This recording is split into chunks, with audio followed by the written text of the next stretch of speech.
Katika jina la Yesu Kristo, shujaa na mshindi katika Kristo. Kwa majina ninaitwa Prophet Regina Kilenga. Nimesimama leo, ninafurahi kuwa kwenye mkutano mkubwa kabisa wa mtumishi mwanamke na utumishi wake, ama mwanamke na utumishi.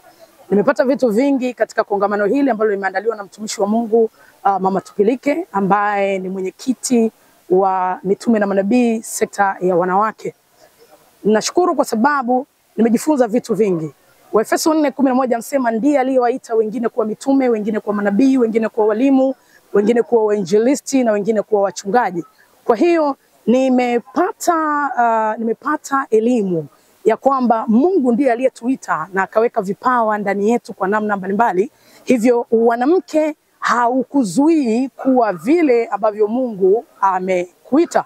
Na pia tumepata mafundisho mazuri kutoka kwa waliotutangulia. Nimefurahi, nimepata kitu kwa Mama Imelda Maboya.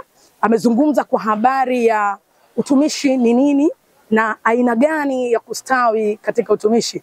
Amezungumza kwa habari ya tabia, kitu ambacho kinaua huduma nyingi, kinaua watumishi wa Mungu wengi. Kwa hiyo nimeondoka na kitu kwamba msingi wa huduma ni tabia.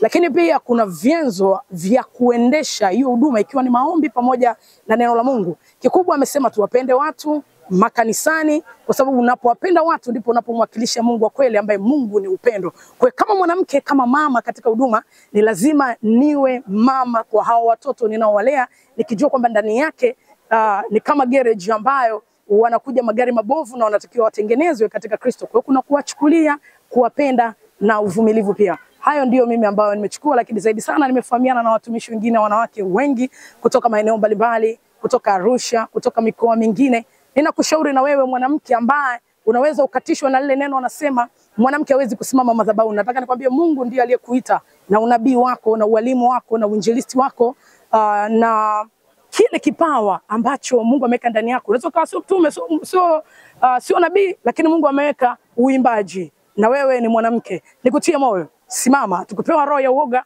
tulipewa roho ya ujasiri na nguvu. Thank you Bella TV, thank you Masanja TV, thank you CPTV. Bye bye.